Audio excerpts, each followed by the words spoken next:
ouvrir ce message, je vais lire ici dans le livre d'Exode, chapitre 18. Alléluia, Seigneur, dirige-nous et guide-nous pour que cet enseignement touche quelqu'un. Amen. Je lis au nom de Jésus. Exode chapitre 18 à partir du verset 22. Qu'il juge le peuple en tout temps, qu'il porte devant toi toutes les affaires importantes et qu'ils prononcent eux-mêmes sur les petites causes. Allège ta charge et qu'il la porte avec toi. Amen. Ok. Regarde ton voisin, tu dis allège ta charge. Amen, amen, amen, amen. Regarde encore ton voisin, tu dis allège ta charge. Alléluia. Frère Simplice, tu vas commencer. Ok. Donc, le titre du message aujourd'hui, c'est l'essentiel selon Dieu. Amen. On va aller plus. J'ai parlé de ça dernièrement lundi, mais comme c'est traduit en créole, j'ai un peu court-circuité. Quand quelque chose est traduit là, et puis mettez à apprendre créole. Moi, j'ai besoin de parler créole, puis bon camper bientôt. Donc, à cause de cela, je suis un peu la traduction, je comprends, et puis ça m'aide à évoluer. Mais souvent, quand tu traduis, tu ne peux pas tout dire ce que tu veux et ce que tu penses comme tu veux. Amen. Donc maintenant, aujourd'hui que c'est français, traduit en français, je vais pouvoir avoir le temps de sortir exactement ce que Dieu avait mis dans mon cœur quand il m'a donné cet enseignement. Amen. Alléluia, Seigneur. C'est pour bon Dieu. Amen. Alléluia. Bon.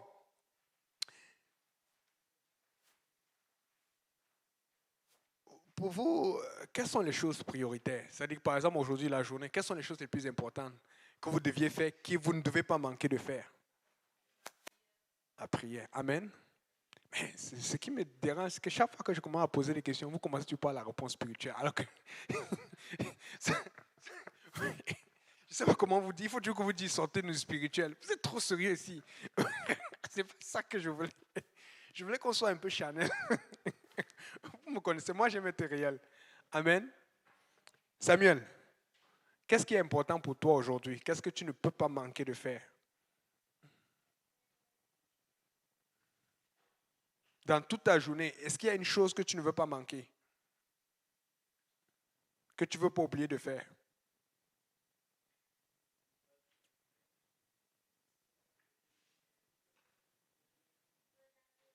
Tu es là, oh! Mais je pense qu'il a suivi l'exemple. Les gens là, vous me donnez des choses. Oui, Jonathan, il fallait qu'il soit là. J'aurais eu besoin de ses réponses ici. Lui, il aime beaucoup argumenter. Donc, ok, c'est laver les dents. Donc, quelqu'un d'autre? Quelle est la chose importante que tu ne peux pas manquer? Manger, amen. Là, on parle des vraies choses. Manger. Les gens font comme si, hey, manger. Oui, ma soeur.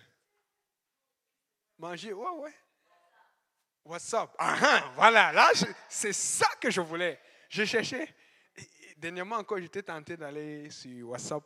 Pas parce que je veux, mais j'ai prié, je n'ai pas le temps. Parce que j'ai envie de publier la parole partout. Mais comment tu vas avoir le temps pour faire ça? Donc, on va trouver quelqu'un qui va nous aider pour faire un compte GPN de WhatsApp. Amen. Si Dieu vous touche, venez nous voir. Amen. WhatsApp, il faut dire la vérité. Amen. Bon, si, je ne sais pas pourquoi, mais c'est pas que je suis lié, mais chaque jour, je vais guetter sur Facebook un peu ce qui se passe, quelle est l'actualité. C'est telle église qui ne prêche pas la vérité a dit quoi, ou telle église qui prêche la vérité a dit quoi. Je regarde comme ça, je vois quand c'est bon, là, je republie et tout ça. Là. Pour moi, c'est important pour moi. Amen. Pourtant, il y a des gens ici qui vont checker Facebook tous les jours, mais ils ne vont pas dire. Amen.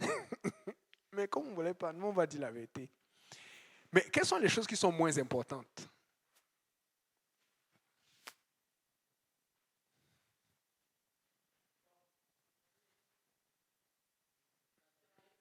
La télé, même si c'est autre chose. Pour d'autres personnes, si tu leur dis que tu enlèves Netflix, ils peuvent mourir. Mais pour nous qui sommes sauvés, lavés par le sang, amen, c'est Jésus-Flix, amen. On veut regarder la télé de Jésus. C'est pas dit comme ça. Donc, ce que je veux apporter, c'est qu'il y a des choses qui sont importantes, il y a des choses qui ne sont pas importantes, amen. Il y a des choses qui sont urgentes et prioritaires, il y a des choses qui ne sont pas urgentes et qui sont non prioritaires. Amen. Et dans ce cas, on parlait de Moïse. Si vous allez lire Exode chapitre 18 à partir du verset 1, je vais vous laisser lire ça plus tard. Vous allez voir que Moïse, il était trop occupé. Ça, cette parole m'a beaucoup aidé. Amen. Parce qu'à un moment, j'étais trop occupé que je pensais que non, je faisais tout pour le Seigneur, alors que je ne faisais même rien. Et comme il était trop occupé, son oncle, qui était un homme de Dieu, vient lui dire, fais attention. Voici ce qu'il faut faire. Prends ce qui est important, répartis et laisse les anciens juger les choses moins importantes. Parce que les choses moins importantes, ce qui se passe ici, c'est que si un ancien ou une autre personne s'occupe des choses moins importantes et qui fait une erreur, l'impact de ces choses ne sera pas aussi négatif que si il faisait une erreur avec une chose importante. Donc, le but, c'est quand le Seigneur m'a donné cette parole, c'était de comprendre qu'il y a des choses que tu dois clarifier que c'est important. Et quand tu as clarifié avec le Seigneur que c'est important, tu dois mettre l'accent dessus. Parce que si tu as clarifié avec le Seigneur que c'est important, tu dois comprendre que si tu ne fais pas attention, ça va affecter ta vie spirituelle ou ça va affecter le salut de quelqu'un d'autre que tu suis. Donc, il faut que tu clarifies avec Dieu ce qui est important. Parce que si tu ne fais pas ça, avec ce temps-ci, on ne va pas s'en sortir. Il y a trop de choses à faire. Amen. On parle de ça souvent. Il y a trop de choses à faire. Maintenant, que faire? Que ne pas faire? Amen. Alléluia, Seigneur.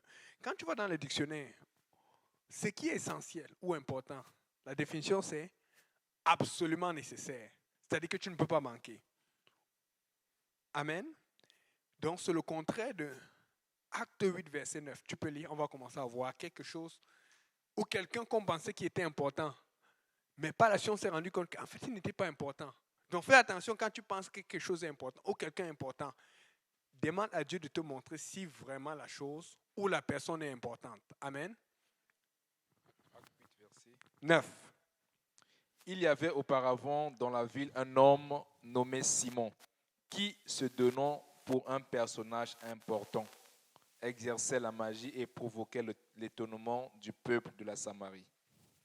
Tous, depuis le plus petit jusqu'au plus grand, l'écoutaient attentivement et disaient, celui-ci est la puissance de Dieu, celle qui s'appelle la grande. Il écoutait attentivement parce qu'il les avait longtemps étonnés par ses actes de magie. OK, donc, il était devenu très important. On se disait que c'est quelqu'un de renommé, quelqu'un d'utile. Mais il était important parce qu'on les avait impressionnés par les actes de magie. Amen.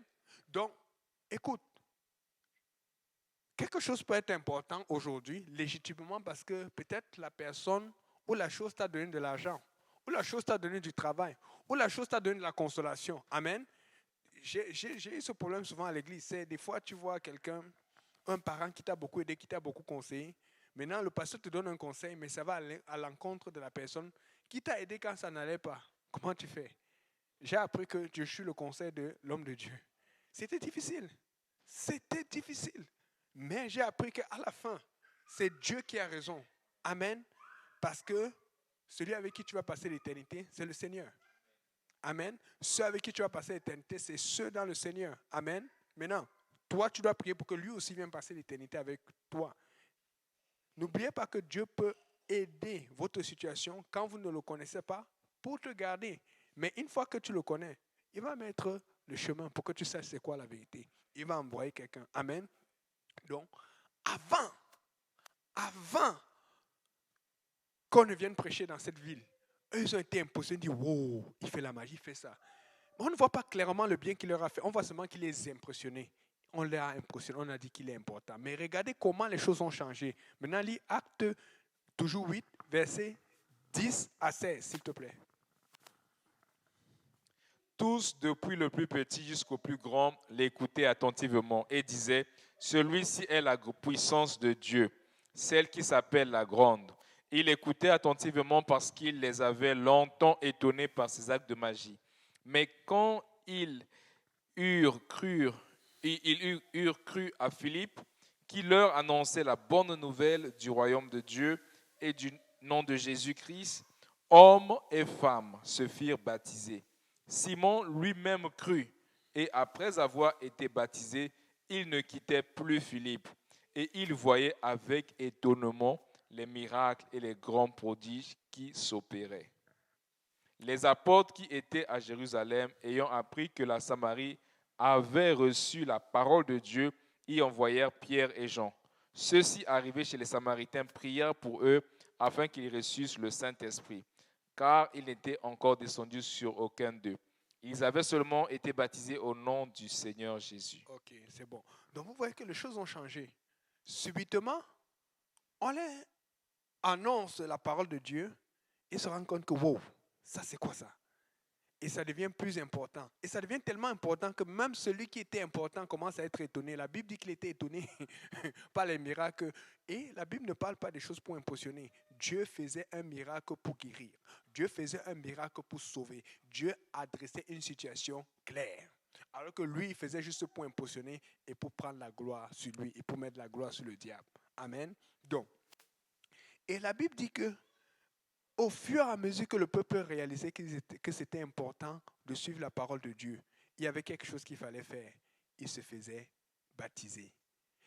Mais les apôtres qui connaissent Dieu et qui savaient que recevoir le baptême d'eau au nom de Jésus n'est pas suffisant, se sont rendus compte qu'il fallait qu'ils aillent dans cette ville. Et ils ont imposé les mains parce que la Bible dit que car ils étaient seulement baptisés au nom du Seigneur Jésus.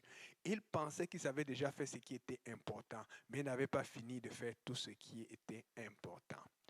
Donc, quand tu analyses la présence de Simon le magicien et maintenant la présence de l'homme de Dieu, Philippe qui a commencé à leur prêcher, tu te rends compte que ce qui était important pour ce peuple, c'était le salut. Parce que à la fin, ils ont obéi au salut en se faisant baptiser d'eau et en recevant le don du Saint-Esprit. Amen. Ce qui est important d'abord pour toi aujourd'hui, c'est le salut. Amen. Je répète encore. Des fois, tu penses que ce qui est important pour toi, c'est le travail demain. Non. Ce qui est important pour toi maintenant, c'est est-ce que tu es sauvé? C'est une question qui est si simple. Mais si on se retrouvait devant Dieu maintenant, est-ce que je pourrais dire sincèrement que je suis sauvé? C'est tellement simple. Mais est-ce que si tu te retrouves devant Dieu maintenant, tu peux dire, Seigneur, je suis sauvé, j'ai obéi à ta parole. Amen. Alléluia. Et on sait c'est quoi le plan du salut. Maintenant, regardons un peu. Paul adresse alors une situation dans l'église là où les gens commençaient à s'occuper des choses qu'il ne fallait pas s'occuper. Amen. Mais nous, on ne fait pas ça dans cette église. Amen. C'est dans les autres églises. J'aime quand le pasteur Mortier dit il n'y a pas ça ici. Il est trop fort. Amen. Il a une façon de prêcher, le pasteur Mortier. Il est spécial. 2 Thessaloniciens 3, verset 11.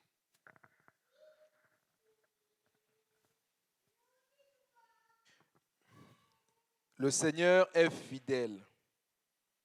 Il vous affermira et vous préservera du malin. Chapitre, Non, 2, verset 11 plutôt, pardon. chapitre 3, verset 11. Non, 2 Thessaloniciens. Est-ce que c'est 3? Excuse-moi un peu.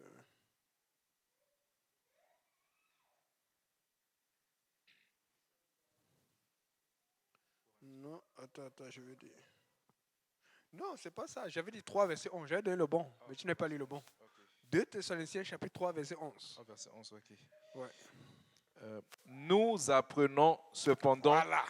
qu'il y en a parmi vous quelques-uns qui vivent dans le désordre, qui ne travaillent pas, mais qui s'occupent de futilité. Amen. Amen. Et ça, c'est la version 8 secondes que tu as lue, n'est-ce pas? Ok. Est-ce que tu as la version Osteval sur ton... Lis la version Osteval. Vous savez, moi, j'aime qu'on lise les deux pour voir un peu c'est quoi la différence, mais qu'est-ce que l'auteur ou qu'est-ce que Paul voulait dire exactement au départ. Car nous apprenons qu'il y en a quelques-uns parmi vous qui mènent une vie déréglée, qui ne travaillent point et qui vivent dans la curiosité. Ok, donc on va regarder, c'est bon mon frère. Donc, dans lui second, on dit qui s'occupe des futilités. Les futilités, ce sont les choses qui n'ont pas de sens. Mais il en te parlait des gens qui sont dans l'église. C'est-à-dire qu'ils étaient sûrement en train de travailler, de faire des choses qu'ils pensaient sont importantes. Mais Paul dit ce sont les futilités. Paul est dur. Mais dans Ostava, vous savez qu'il dit Au Stava, le traducteur ne dit pas occupe des fidélités, il dit qu'ils vivent dans la curiosité. Donc parfois, quand tu ne fais rien ou quand tu ne fais pas la bonne chose, c'est que tu es curieux, tu essayes des choses qu'il ne faut pas essayer. Amen. Mais comment on dit occuper des futilités d'un côté et vivre dans la curiosité des autres, j'ai dit, je vais aller regarder ce que l'auteur disait vraiment dans l'Ancien Testament. Quand tu regardes dans l'Ancien Testament, dans les manuscrits, c'est le mot périégazomène. C'est un mot vraiment long. Ça, c'est vraiment, il voulait dire quelque chose. Amen. Le mot veut dire prendre soin du superflu. Donc, quand tu regardes, c'est pour ça qu'on dit s'occupe des futilités, on dit, nous parlons, il s'adresse à l'église dans Thessalonique, à l'église de Thessalonique. Donc, il est en train de dire que vous êtes en train de travailler pour Dieu. Amen. Vous êtes en train de faire des choses, oui, mais vous n'êtes pas en train de faire la bonne chose. Amen. Vous êtes vraiment en train de travailler pour Dieu, mais vous prenez soin des choses qui ne sont pas essentielles. C'est pour ça que l'homme de Dieu est parti par là. Moïse dit, en fait, oui, puisque même les petites causes étaient importantes, mais il y avait des causes qui étaient plus importantes parce que ça pouvait fragiliser le peuple d'Israël dans le désert et pouvait créer la division et des problèmes. Alors nous, à ce point où nous sommes plus matures dans l'Église, où nous sommes dans l'Église depuis plus longtemps, nous devons apprendre à connaître et à comprendre et à saisir qu'est-ce qui est important et qu'est-ce qui est moins important. Et quand tu vois que quelque chose est important, tu prends soin de l'important et tu mets le non important en secondaire. Pour que quand ton papa, quand ta maman, quand ta famille, quand tes amis, quand ton entourage va dire, mais pourquoi tu ne prends pas soin de cela? Juste parce que tu ne veux pas les offenser, tu trouves une façon, tu pries avec le Seigneur pour dire, Seigneur, calme-les, mais tu mets le soin sur ce qui est important parce que le diable vise ce qui est important pour empêcher l'Église de grandir. Le diable vise ce qui est important pour t'empêcher de maturer, mais c'est à toi de saisir. Ça, c'est important. Je ne veux pas me faire piéger. Et c'est pour ça que nous sommes toujours étouffés. Tu es là, tu sens qu'il faut faire cela, mais il y a aussi ça qui a fait. Écoutez, je vous dis, la réponse est claire. C'est Dieu qui sait ce qu'il a fait. Là, ça ne va pas finir. Je suis pareil. Je me dis la semaine prochaine, si j'arrive à faire ça, je vais faire cela.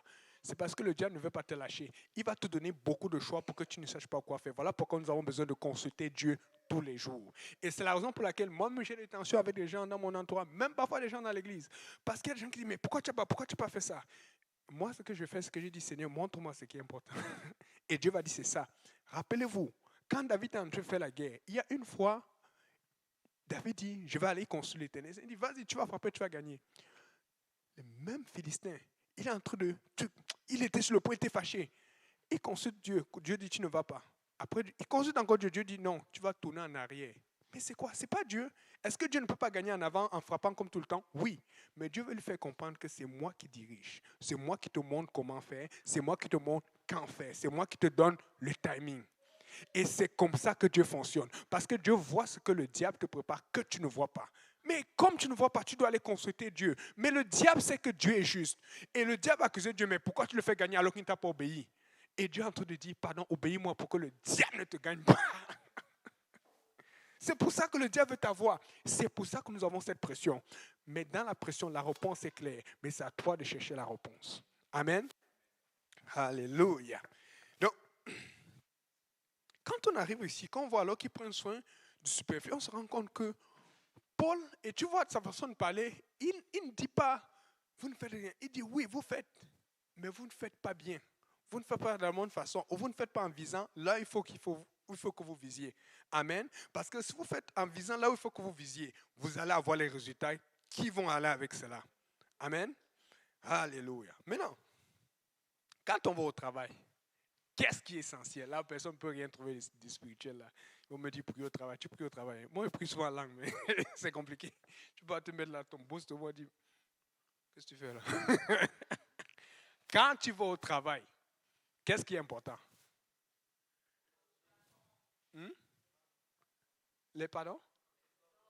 Les ordres. Il faut. La soumission. C'est tellement clair dans le travail. Amen. Parce que tu veux garder le travail. C'est Isnaïn. Hein? La pause. Amen. Je savais qu'elle a travaillé. Amen. Alléluia. Je ne me rappelle pas encore. C'est le même restaurant où tu étais là, n'est-ce pas? Elle avait un restaurant là, mon Dieu. Elle a invité tellement de gens là-bas à l'église.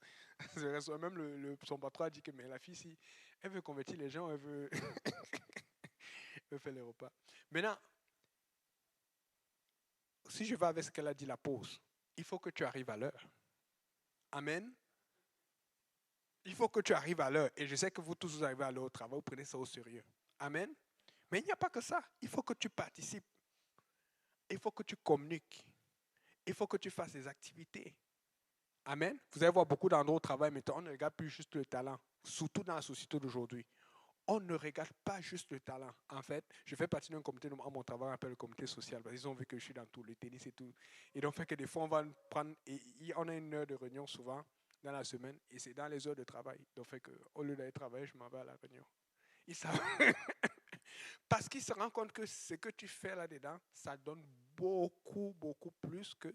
Parce qu'il faut que les gens s'amusent. Les gens ont besoin d'être contents d'être au travail. Les gens ont besoin d'être heureux. Amen. J'ai un autre ami là, il va jouer aux États-Unis. Dès qu'il arrive, c'est quand on joue au tennis. Il aime le tennis. Seigneur. Amen. Il faut qu'il y ait la joie dans le travail. Les gens ne veulent pas travailler être fâchés. Les gens ne veulent pas travailler être malheureux. Les gens veulent être contents. Amen. Pareil quand tu vas à l'école. Il faut que tu sois l'heure pour ton cours. Amen. Il faut que tu participes. Il faut que tu fasses des travaux de groupe. Parce que si tu ne fais pas de travaux de groupe ou si tu n'as pas une bonne attitude dans le travail de groupe, qu'est-ce qui se passe? Personne ne veut travailler avec toi. Et parfois, les plus forts ne vont pas travailler. Ah non, on ne veut pas donner la note, on ne veut pas, ou il est compliqué pour travailler. Amen. Mais vous voyez, nous prenons ça pour acquis quand c'est le travail. Nous comprenons ça facilement quand c'est le travail ou quand c'est l'école. Mais pourquoi on ne veut pas comprendre ça à l'église? Qu'il faut être soumis, que c'est important d'écouter ce que le pasteur te dit, que c'est important d'arriver à l'heure au service. Ça, c'est une bagarre. Moi, je suis dépassé. OK, je ne vais pas dire, OK, maintenant, voici ce que je vous mets au défi. Pardon, faites ça. Non, si je peux demander les résultats peut-être dans 2 semaines, mais gardez les résultats pour vous d'abord. Regardez chaque jour à partir d'aujourd'hui, chaque fois que vous allez à l'école ou que vous allez au travail, à quelle heure vous êtes arrivé, combien d'heures de retard. Et regardez à chaque fois que vous allez être à un service de l'église. Et je ne dis pas, vous allez voir qu'il y a plus de justifications pour arriver en retard à l'église que de justifications pour arriver en retard à l'école. Je ne comprends pas. Moi, je ne comprends pas. Amen. Moi, j'ai compris une chose. C'est que quand, vous savez, et c'est comme ça, les gens pensent que non, j'arrive toujours tôt à l'église. Non, c'est parce que je voulais faire servir et le Seigneur m'a brisé. Il y a des situations où le diable m'a attaqué. J'ai dit, j'étais tellement fâché, j'ai dit que je vais te faire mal. Et j'ai compris que quand tu fais mal au diable, ce n'est pas en allant dans les cités éternelles des autres églises, insultez-vous, nous n'est pas la vérité. C'est en faisant ce que Dieu aime. C'est pour ça que j'ai compris que le diable. Avant, je voulais juste attaquer tous ceux qui baptisent au nom du Père Saint-Esprit. J'allais dans les sites ou aller dans l'église pour prêcher contre eux. Et j'ai fait des choses, j'ai compris que non, ce n'est pas comme ça que ça marche. Pour faire mal au diable, tu fais encore plus possible ce que Dieu. Parce que plus tu fais ce que Dieu veut, plus ça détruit le royaume de Satan. Mais le diable veut te distraire pour t'empêcher de faire. Et donc, je vous mets au défi. Regardez à quelle heure vous arrivez. Comparez et puis vous faites le bilan, là, ce que vous allez voir. Et quand j'ai commencé à faire cela, il y a eu les vidéos, il y a d'autres choses. Je me suis rendu compte que maintenant, quand j'arrivais en retard, et ça m'est arrivé en retard, les gens qui attendaient pour le direct étaient aussi en retard, ou les gens ne se connectaient pas, étaient déçus, ils pensaient qu'il n'y avait pas de direct. Et je donne un exemple, on avait la conférence à Laval, je savais qu'il y avait le service à 13h. J'ai dû couper à une certaine heure parce que je sais que le temps de faire le trajet et tout ça là. Et ça m'a permis d'être. J'arrive même, et apparemment, il y a l'autre qui me voit, et les Sheba, il voulait m'arrêter. Je n'ai même pas le temps. Tu vois un peu, tu commences à gérer le temps, tu sais que ça doit être arrêté ici et ça doit finir ici. Ce que je vous apporte, c'est que Dieu a une réponse pour tous vos questionnements par rapport à ce qui est important ou par rapport à la gestion du temps. Mais le problème, c'est que si Dieu te dit clairement ce que tu dois choisir, est-ce que tu vas le choisir? Parce que chaque fois que Dieu te dit ce que tu vas choisir, il y a un prix à payer. Le monde ne comprend pas ça. Amen. C'est pour ça qu'on dit, mais tu ne peux pas comprendre. Ce que Dieu a fait pour moi, si je te l'ai expliqué, tu verras qu'il mérite. Parce qu'ils ne peuvent pas comprendre. Mais à toi, si tu comprends, fais-le. Amen. Alléluia. Donc, alors, moi, ce que je comprends ici, c'est que si je dois participer à mon travail, si je dois participer à mon école, je dois aussi participer à l'église. Amen. Or, au travail, ce qu'il privilégie, c'est quoi? L'ambiance, la bonne humeur, l'interaction. Et que les gens ne s'insultent pas, qu'il n'y ait pas de... Parce qu'il y a des situations où les gens sont insultés, tu vois, bureau, ressources humaines et tout cela. Tu ne veux pas passer au bureau du pasteur. Amen. Et donc, la bonne ambiance fait qu'ils vont toujours privilégier la communication. Quand on arrive dans l'église, dans la maison de Dieu, quelle est la chose qui est la plus importante? L'adoration.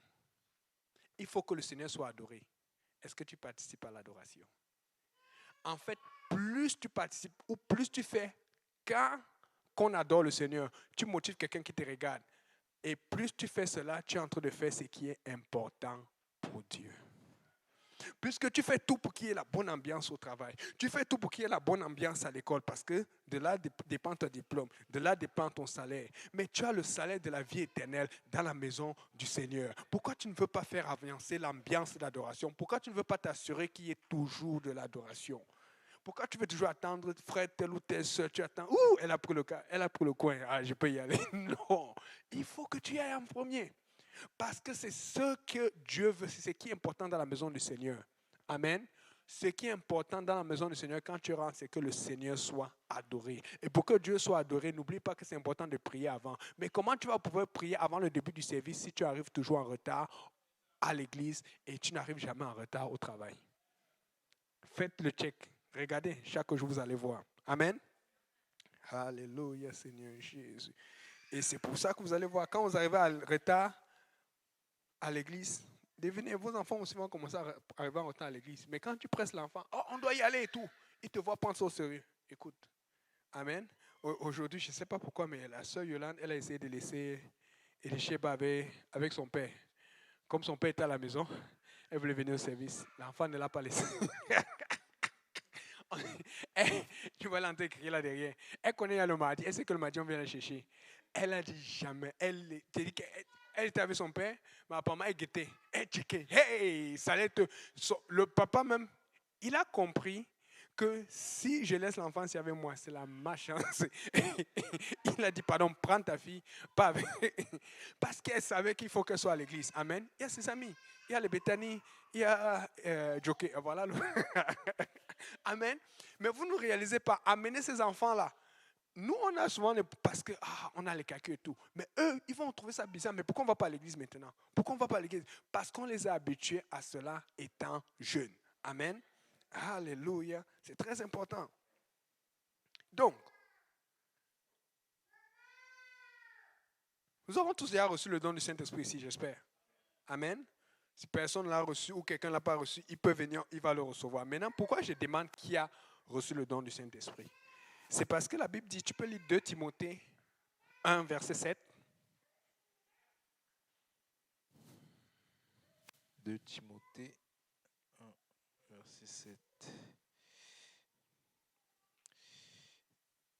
Car Dieu ne nous a point donné un esprit de timidité, mais il nous a donné un esprit de force. Et quand on parle d'esprit, on parle de l'esprit de Dieu que Dieu t'a donné. Amen. Amen. Or, timidité, c'est en intervalle et aussi en 8 secondes. Mais le mot en grec, c'est délia. Ça veut dire lâcheté. C'est-à-dire que Dieu ne t'a pas donné un esprit de lâcheté.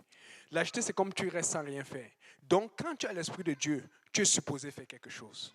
Mais le problème, c'est que nous ne demandons pas. Nous attendons de voir que l'autre fasse avant que. Non, il faut que tu demandes à Dieu quoi faire. Amen. Parce que souvent, quand tu ne demandes pas à Dieu, tu fais seulement parce que tu as vu l'autre faire et tu fais ce que tu penses qu'il faut être fait. Mais Paul dit que c'est du superflu. Parce que c'est l'Esprit de Dieu qui doit te diriger. Et ça va devenir essentiel. Amen. Donc, dans le service céleste, il y a une remarque frappante. Amen. Ésaïe 66, verset 1. Tu peux lire? Ésaïe 66, verset 1. Ainsi parle l'Éternel, le ciel est mon trône et la terre mon marchepied. Quelle maison pourriez-vous me bâtir? Et quel lieu me donneriez-vous pour demeure? Ok, donc le ciel est mon trône. Ce qui veut dire que Dieu est assis au ciel et il a le trône parce qu'il contrôle. Amen. Donc, mais il dit la terre est son marchepied. Pourquoi? Parce qu'il n'est pas encore assis. Il ne contrôle pas encore. Il est encore en train de marcher. Alors, c'est notre rôle de faire ce qu'il soit assis sur la terre. En fait, quand tu travailles pour que la présence de Dieu soit forte sur la terre, tu permets à Dieu de s'asseoir et à ce que les gens l'adorent. Mais il y a, regardez, beaucoup d'endroits là où il y a l'homosexualité, l'iniquité, la vanité, la pédophilie. Il y a beaucoup d'endroits où il faut faire asseoir le Seigneur. Amen. Or, la Bible dit, le ciel est son trône parce qu'il est assis. Donc, ce qui veut dire que alors qu'on est en train de faire le service, si vous êtes assis, c'est parce que vous écoutez et vous avez besoin d'être capable de vous reposer et de bien recevoir. Mais est-ce que vous ne voyez pas que ça devient alors bizarre? Devinez quoi? Quand on est en train d'adorer le Seigneur, qui doit être assis? C'est Dieu. Mais il y a des gens qui sont assis quand on adore Dieu. C'est quel message? Écoute, je ne dis pas, si tu es malade, on peut comprendre. Mais il faut faire attention au message que tu donnes à Dieu. On a dit l'important, c'est que le nom du Seigneur soit adoré. Mais il y a des gens qui sont assis et se disent, bon, il n'y a rien à faire. Écoute, tu ne sens pas d'adorer, force-toi, parce qu'il est digne de louange. La Bible dit le ciel est son trône, donc il est en train d'être assis. Et maintenant, quand on enseigne, on comprend. Mais quand on adore le Seigneur, c'est le Seigneur qui est assis. Donc, si toi tu es assis, c'est comme si tu veux aussi qu'on t'adore. Non. Il faut que tu donnes gloire, parce que tout le monde a donné gloire. Pasteur, pas pasteur, enfant, pas. Tout le monde. Parce que la Bible dit que quand on voit le ciel, on vit les gens de toutes les couleurs, de toutes les nations, de toutes les origines, en train de louer le Seigneur. Amen. Ça, c'est très important. Et donc, l'essentiel, on avait dit, pour toute personne qui vient à Dieu, c'est d'abord le salut. Amen. Ce n'est pas les magiciens au pays, les gens qui faisaient ça, on les appelle les alamimbu, les gens qui faisaient... Non, l'essentiel, c'est d'être sauvé. Amen. Maintenant, regardons un peu quelque chose. 2 Timothée 4, verset 3. 2 Timothée chapitre 4, verset 3. Car il viendra un temps où les hommes ne supporteront pas la saine doctrine, mais ayant la démangeaison d'entendre les choses agréables, ils se donneront une foule de docteurs selon leurs propres désirs, détourneront l'oreille à la vérité et se tourneront vers des fables. OK. Donc, maintenant, toujours pour aller là-dedans, tu vas voir dans lui second dit se donneront, dans Ostevant on dit s'assembleront. Mais le mot qu'on utilise ici, c'est ajouter un tas, entasser encore et encore. Parce que quand on dit se donneront des docteurs, ça dit que lui, il va ajouter un docteur, après il prend un docteur, après il prend un docteur, après il prend un docteur. Vous savez pourquoi? Parce que il va aller dans telle église, il va voir, oh, il prêche contre la dîme. Ah, ça fait mon affaire. Telle église, oh, il prêche contre le bâton non, il prêche seulement le bâton non du Saint-Esprit. Ça fait mon affaire. Il va aller là-bas. Mais vous savez quoi? C'est seulement chez les apostoliques que tu peux retrouver toute la vérité. C'est pour ça que c'est dur. Parce que ton pasteur va te diriger ici, il va te diriger, et le Seigneur, dans son esprit, va. Parce que même l'homme de Dieu est imparfait. Il va te diriger autant que Dieu le dirige, que lui-même, il est disponible d'être touché par l'esprit. Mais dans la réalité, c'est Dieu qui te dirige. Mais quand tu vas au mauvais endroit, c'est difficile parce qu'il y a des choses que Dieu va passer qui sont vraies, mais il y a beaucoup de choses que, parce qu'on ne t'a pas bien enseigné, qu'est-ce que Dieu fait? Dieu ne peut pas se forcer parce qu'ils ne veulent pas enseigner la vérité. Amen. Alors ce que les gens font, c'est que quand ça ne fait pas leur affaire, ils accumulent. N'accumule pas. Cherche ce qui est important selon Dieu. Parce que ce qui est important selon toi va t'amener à la perdition. Mais ce qui est important selon Dieu va te coûter un prix, va te briser. Ça va être un prix à payer, mais tu vas avoir la volonté de Dieu. Tu vas avoir la main de Dieu sur toi. Amen. Alléluia, Seigneur. Et l'autre l'autre verset dit, ils auront la démangeaison d'entendre des choses qui font les affaires. Amen. Le mot en grec, c'est kiteo. Ça veut dire gratter, chatouiller. Amen. C'est quand quelqu'un tu le chatouilles, ça fait rire. Comment ils appellent ça? Il fait guili guili guili. Amen. Moi, je ne veux pas qu'on me chatouille. Vous savez pourquoi? Parce que la Bible dit que la parole de Dieu est une épée à double tranchant qui divise, qui coupe. La parole de Dieu ne chatouille pas. Quand tu prends une épée pour faire la guerre, ce n'est pas pour dire, c'est comme les enfants jouent avec les épées. Non. Justement, on a fait ça en plastique, on a fait ça en carton parce qu'on ne veut pas qu'il se fasse mal. Mais dans la réalité, une épée, c'est pour tuer. Une épée, c'est pour couper. Donc, une épée ne peut pas te chatouiller. Désolé, ça vient de Dieu. Si on parle et que c'est direct, on ne veut pas vous chatouiller parce que Dieu veut couper pour que tu fasses ce qui est important. Amen. Dieu veut couper pour que tu fasses ce qui est utile, ce qui est droit, ce qui est dans sa volonté. Amen. Alléluia, Seigneur Jésus. Et c'est pour ça que Dieu veut nous laver complètement et nous garder propres. Mais devinez quoi? L'ennemi veut nous salir. C'est pour ça que c'est un récompensement. On va passer aujourd'hui, on va revenir, le diable va venir à autre chose. Mais Dieu va toujours venir avec quelque chose. Mais il va falloir que tu écoutes la voix de Dieu. Et écouter la voix de Dieu, ce n'est pas simple. Amen. Et on sait que la prière est essentielle. je ne veux pas revenir là-dessus parce qu'on sait que la prière est essentielle. Amen. 2 Timothée 4, verset 2. Prêche la parole, insiste en toute occasion, favorable ou non, reprend, censure, exhorte, avec toute douceur et en instruisant. Vous savez, regardez, il dit beaucoup de choses. Il dit prêche la parole. Nous le faisons déjà. Il dit insiste, nous insistons. Maintenant, il dit, elle reprend. Écoute, j'ai déjà été repris par le pasteur. J'ai déjà été repris par des gens dans le Seigneur, à l'église. Personne n'aime être repris. Si vous aimez être repris, c'est pour vous. Mais ça prend l'Esprit de Dieu pour accepter, pour dire, OK, Seigneur, aide-moi. Mais chaque fois que j'ai vu un frère, une sœur être dévié de la parole du Seigneur, parce qu'il a refusé d'être repris, j'ai dit, merci Seigneur de m'avoir repris. Parce que le diable ne rit pas. Je vous promets, faites attention. Quand on te reprend dans Dieu, même si c'est Dieu, comment tu dis, Seigneur, donne-moi la force d'accepter. Parce que j'ai vu des gens qui sont loin du Seigneur. Et je vous le dis parce que nous sommes en contact. Il y a des gens qui aimeraient ça venir à l'église, qui ne sont plus là, qui nous suivent en ligne. Il y a des gens qui attendent juste une activité pour venir, même parfois chez moi, mais après vous ne les voyez pas à l'église. Mais l'orgueil, parce qu'on les a repris, n'ont pas accepté. L'orgueil, parce qu'ils n'ont pas accepté. Écoutez, c'est dur d'être repris, mais accepte d'être repris. Mais si tu peux être repris, demande, va alors t'exposer à Dieu. Dis, Seigneur, montre-moi. Mais nous n'avons pas l'habitude de prier pour dire, Seigneur, montre-moi. Oh, Seigneur, on veut la victoire ici. Non. Seigneur, brise-moi d'abord. Montre-moi ce qui ne va pas. Après, je vais avoir la victoire. Nous, on veut seulement avancer, mais on oublie qu'il y a des choses à régler. Amen. Mais il y a une chose qu'il dit. Il dit, reprends, censure. Vous savez c'est quoi la censure? On coupe, on dit qu'on ne veut pas de ça dans l'église. On ne veut pas de ça ici, là. Mais il y a souvent, c'est ce qu'on va faire. Mais regardez alors, j'ai un problème parce qu'il dit il faut faire toutes ces choses. Il dit il faut prêcher, il faut insister, il faut reprendre, il faut censurer. Regardez bien. Il dit il faut exhorter avec douceur. Censurer n'est pas exhorter avec douceur. Exhorter avec douceur, c'est quand tu sens que tel frère, telle soeur n'est pas prêt. Tu vas aller doucement. Quand tu censures, c'est que Dieu a déjà parlé. Quand tu reprends ce que Dieu a déjà parlé, la personne ne veut pas écouter. Amen.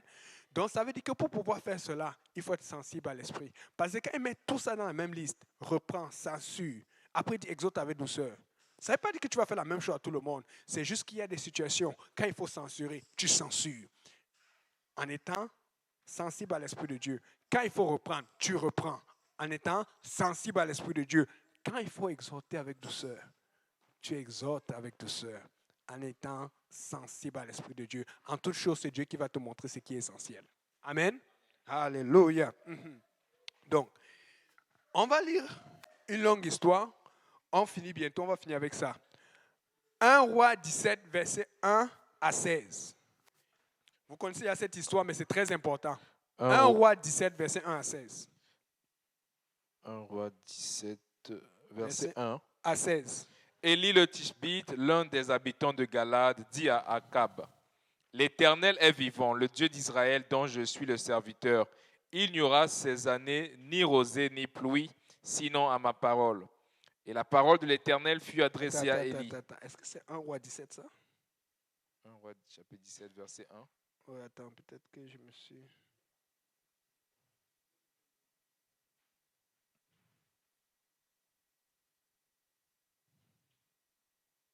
Ouais, 1 Roi, pardon, 17, verset 8 plutôt. Excuse-moi. Okay, verset 8. 8, j'ai commencé trop tôt. Alors la parole de l'Éternel lui fut adressée en ces mots. « Lève-toi, va à Serepta, qui appartient à Sidon, et demeure là. Voici, j'y ai ordonné à une femme veuve de te nourrir. » Il se leva et il alla à Serepta. Comme il arrivait à l'entrée de la ville, voici, il y avait là une femme veuve qui ramassait du bois. Il appela et dit, « Va me chercher, je te prie, un peu d'eau dans un vase, afin que je boive. » Et elle alla en chercher. Il appela de nouveau et dit, « Apporte-moi, je te prie, un morceau de pain dans ta main. » Et elle répondit, « L'Éternel, ton Dieu, est vivant. Je n'ai rien de cuit, je n'ai qu'une poignée de farine dans un pot et un peu d'huile dans une cruche. Et voici, je ramasse 2 morceaux de bois, puis je rentrerai et je préparerai cela pour moi et mon fils et pour mon fils. Nous mangerons, après quoi nous mourrons. » Élie lui dit, « Ne crains point, Rentre, fais comme tu as dit. Seulement, prépare-moi d'abord avec cela un petit gâteau, et tu me l'apporteras. Tu en feras ensuite pour toi et pour ton fils. Car ainsi parle l'Éternel, le Dieu d'Israël. La farine qui est dans le pot ne manquera point, et l'huile qui est dans la cruche ne diminuera point, jusqu'au jour où l'Éternel fera tomber de la pluie sur la face du sol. Elle alla et elle fit selon la parole d'Élie. Et pendant longtemps, elle eut de quoi manger. Elle et sa famille aussi bien qu'Élie. La farine qui était dans le pot ne manqua point, et l'huile qui était dans la cruche ne diminua point, selon la parole que l'Éternel avait prononcée par Élie. Amen. Donc, vous savez, et ce qui est bizarre, c'est que Dieu, quand il fait ce genre de miracle, il va toujours aller dans des contextes compliqués. On me dit, ouais, il ne pouvait pas choisir tel. Non, ce n'est pas toi qui choisis, c'est Dieu qui choisit. La Bible dit, quand vous lisez au verset 8, Dieu s'adresse à Élie, il dit, va chez telle veuve. Il y a beaucoup de gens qui étaient riches. Mais Dieu dit non, va là-bas parce qu'il avait vu un potentiel, il avait vu quelque chose et il voulait bénir cette veuve. Amen. Il a dit, va là-bas. Il a dit à l'homme de Dieu. L'homme de Dieu a écouté. Mais regardez, quand il dit, va vivre là-bas, elle va te nourrir, il ne lui a pas dit de lui dire telle chose. Maintenant, quand Élie arrive, comprenez que Élie, il a une relation avec Dieu. Amen. Et comme il a une relation avec Dieu, il vient, il demande l'eau. Il est sûr. Parce qu'il savait que Dieu lui a parlé d'aller là-bas et que c'est elle qui va le nourrir. Amen. Et comme il connaît Dieu, il dit que si Dieu dit c'est là-bas parce que Dieu va pouvoir là-bas. Amen. Après, quand il lui a donné de l'eau, pas de problème, il dit, donne-moi la nourriture là. Elle dit, papa, toi-même tu vois, on a les portions réduites. Ça ne va pas, c'est difficile. Tu veux qu'on fasse comment? Il dit, donne-moi la nourriture. Dieu avait dit à Élie, va demeurer chez la veuve. Et il ne dit pas à la veuve que Dieu m'a dit de venir chez toi. Il dit, donne-moi la nourriture. Vous comprenez un peu? Parce qu'il sait que Dieu l'a envoyé là-bas. Et il sait que si tu refuses, Dieu, tu m'as dit d'aller là-bas, il n'a pas refusé. C'est elle qui perd sa bénédiction. Vous voyez comment Dieu fonctionne? Il ne dit pas à la veuve, Dieu m'a dit.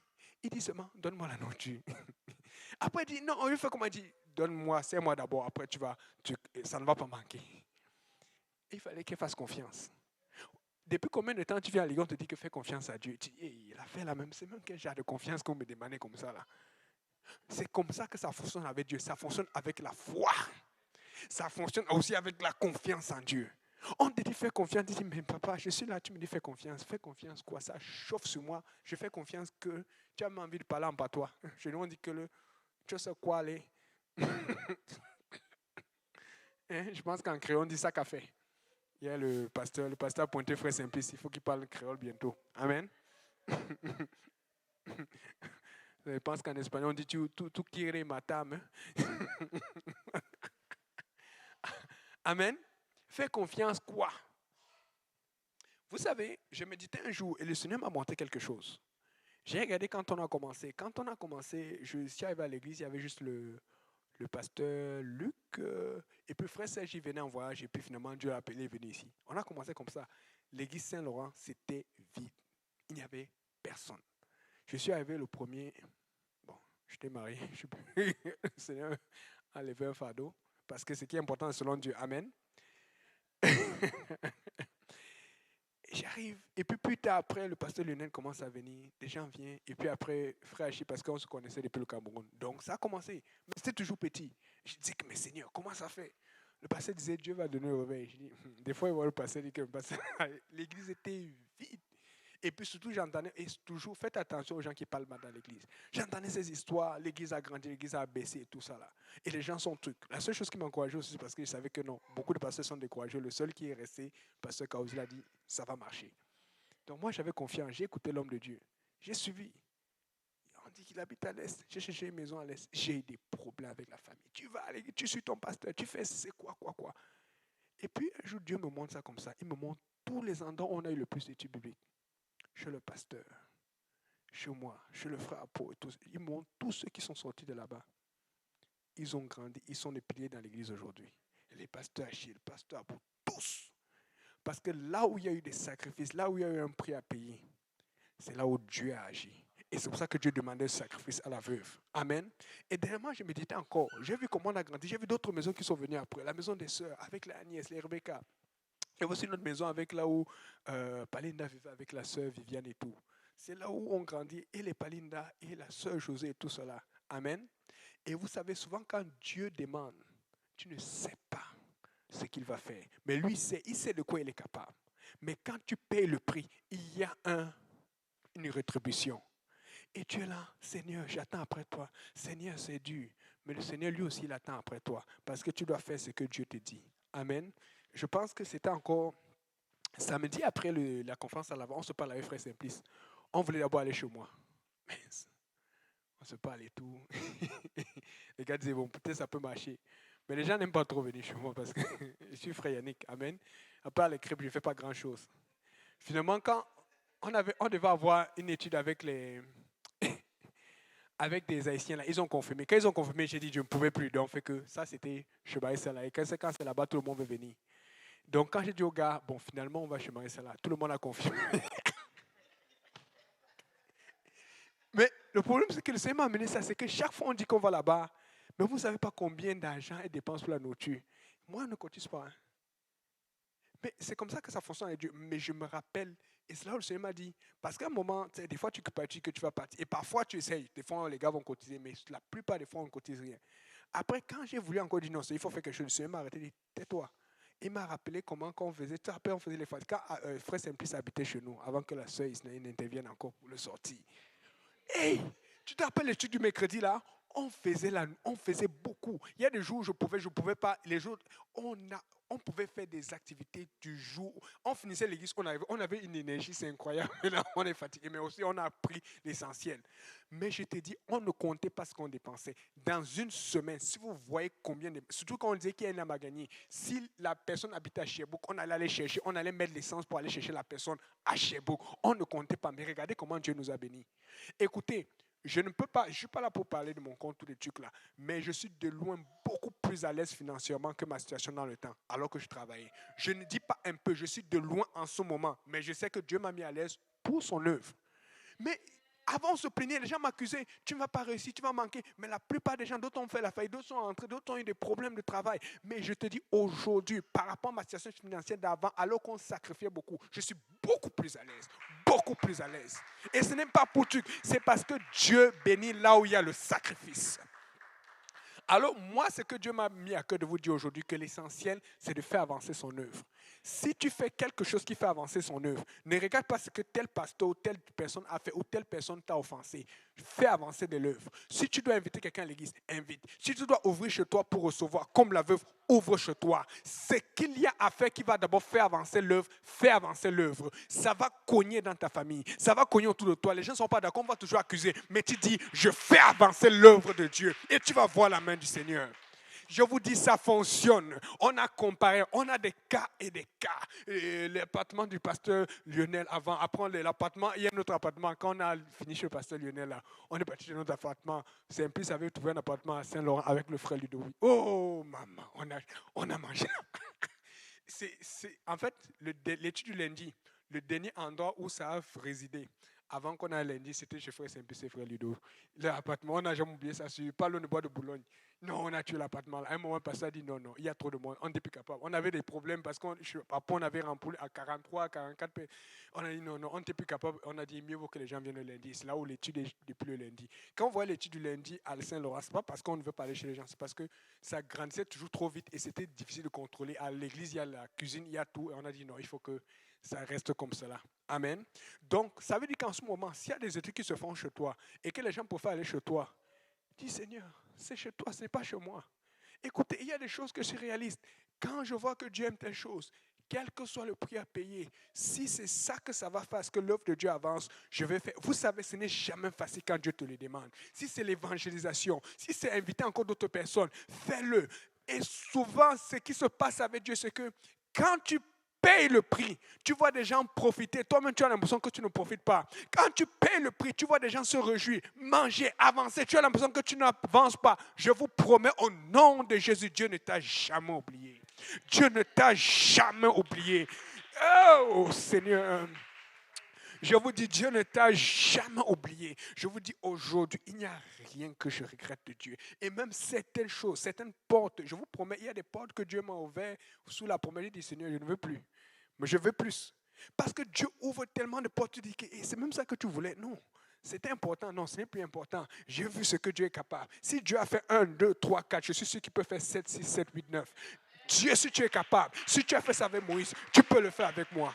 Je vous dis, Dieu n'oublie jamais. Dieu n'a jamais oublié et il ne va pas commencer à oublier. Si c'est dur, que ce soit financièrement, physiquement, la fatigue, si ça fait avancer le travail du Seigneur, tu dis, Seigneur, je ne sais pas ce que ça va me coûter, mais je vais faire avancer ton travail. Et les gens vont te fâcher. Je vous dis, ta famille va te fâcher. C'est toujours comme ça. L'église encore l'église, toujours l'église. Tu dis, Seigneur, je ne fais pas ça pour eux, je fais ça pour toi. Et c'est pour ça que tu vas sentir qu'on est en train de te tirer. Tout ce que vous ressentez, je vous promets, je ressens ça et j'ai même ressenti ça. Des fois, il y a des choses qui arrivent et souvent, les gens arrivent chez toi, ils t'insultent. Et parfois, je vous dis, une fois, tu fais des trucs. Un jour, il y avait besoin de choses et les gens n'avaient pas acheté ce qu'il fallait acheter. Je suis allé acheter, j'ai tout. J'ai dépensé beaucoup. J'ai dit, Seigneur, parce que si j'étais prêt avant, des fois, quand il arrive les trucs au dernier moment, là, ça coûte plus cher. Surtout quand c'est un jour férié.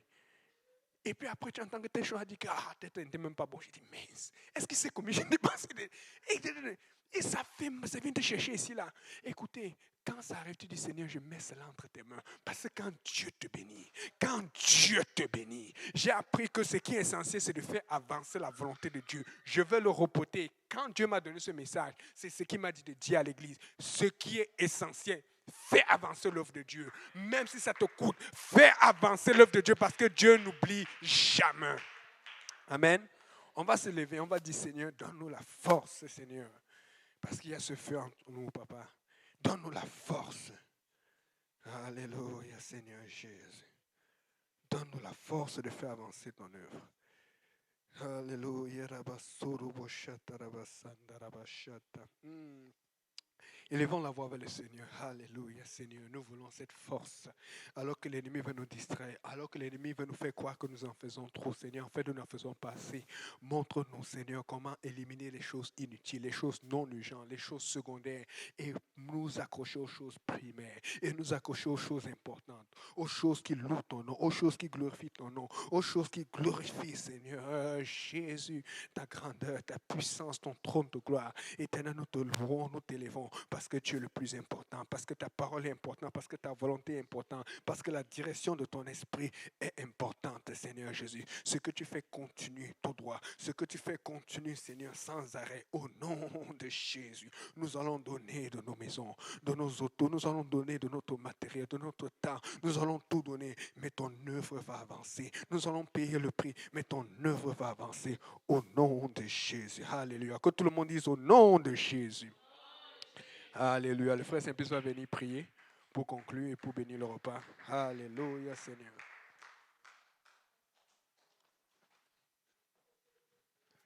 Alléluia. Alléluia. Alléluia. Est-ce qu'on peut acclamer encore plus fort le Seigneur?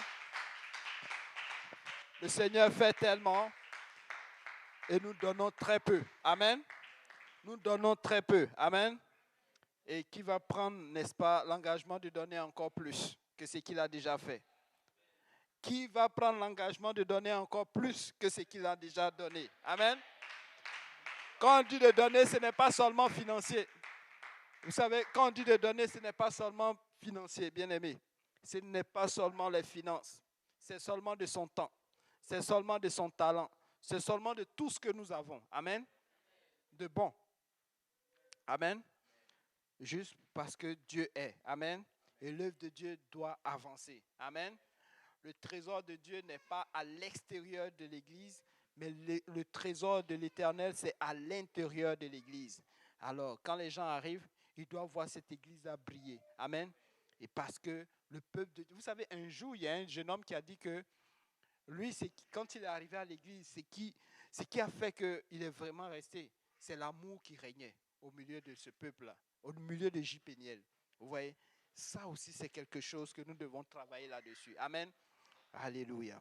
Donc, prions le Seigneur que le Dieu Tout-Puissant nous donne la force, n'est-ce pas? Et nous révèle aussi les choses que nous devons, n'est-ce pas, nous séparer. Les choses que nous devons louer, c'est-à-dire travailler là-dessus pour que vraiment lui-même, n'est-ce pas, transparaisse au travers de nous. Amen. Comme il a dit, le prédicateur, tantôt, ça m'a vraiment touché. J'ai compris une autre façon cette parole de Dieu-là. Il dit que la terre est son marche-pied. Mais comment l'Éternel marche au milieu de nous? Peut-être que pour le moment, il n'est pas encore assis, il marche. Mais comment nous pouvons faire de telle sorte qu'il puisse s'asseoir? C'est dans l'adoration. Vous voyez, on peut aussi donner dans ce côté-là. Amen. Alléluia. Donc, nous allons prendre l'engagement que la prochaine fois, chaque fois, à l'instant où nous sommes, nous allons faire de telle sorte que Dieu, les gens voient Dieu au travers de nous. Amen. Alléluia. Prions le Seigneur. Dieu Tout-Puissant, nous te louons, nous te rendons grâce. Papa, nous croyons que tu es au milieu de nous, Seigneur. Merci pour tout ce que tu as apporté ce soir. Merci pour la parole. Nous prions maintenant pour l'homme de Dieu sur lequel, éternel Dieu de gloire, tu t'es appuyé pour nous parler ce soir, Seigneur. Éternel Dieu de gloire, Papa, qu'il ne manque jamais, Papa, de ta présence, Papa, de ta puissance, de ta force, Seigneur. Renouvelle encore en lui, Seigneur, tes vœux, Seigneur, et tes promesses, Seigneur.